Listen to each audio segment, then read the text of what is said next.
बाळूमामा शाकाहारी होते की मांसाहारी? हा प्रश्न आजही अनेक भक्तांच्या मनात आहे आणि याचं उत्तर ऐकून तुम्हालाही आश्चर्य वाटेल.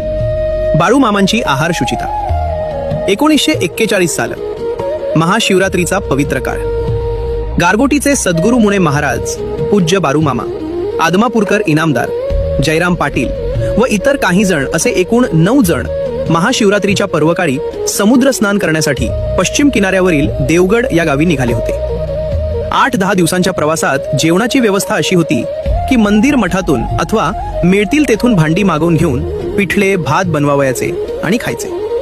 परंतु मामांना हे आवडत नव्हते. ते म्हणत, मांसाहार ठेवलेले भांडे सुद्धा आपल्याला खपणार नाही. संपूर्ण प्रवासात मामांनी अन्नाचा आहार घेतला नाही. मुळे महाराज मांसाहार घेणारे होते, पण त्यांनाच सद्गुरू मानणारे म्हणजे त्यांचे शिष्य असे बाळूमामा मात्र चोखपणे शाकाहारी होते. ही गंमत आहे. शेंगदाणे, खोबरे, चिरमुरे अथवा फळे खाऊन मामांनी तीर्थयात्रा केली. म्हणूनच आपले बाळूमामा हे चोखपणे शाकाहारी होते. बाळूमामांवर श्रद्धा असेल तर फॉलो करा आणि कमेंटमध्ये जय बाळूमामा लिहा.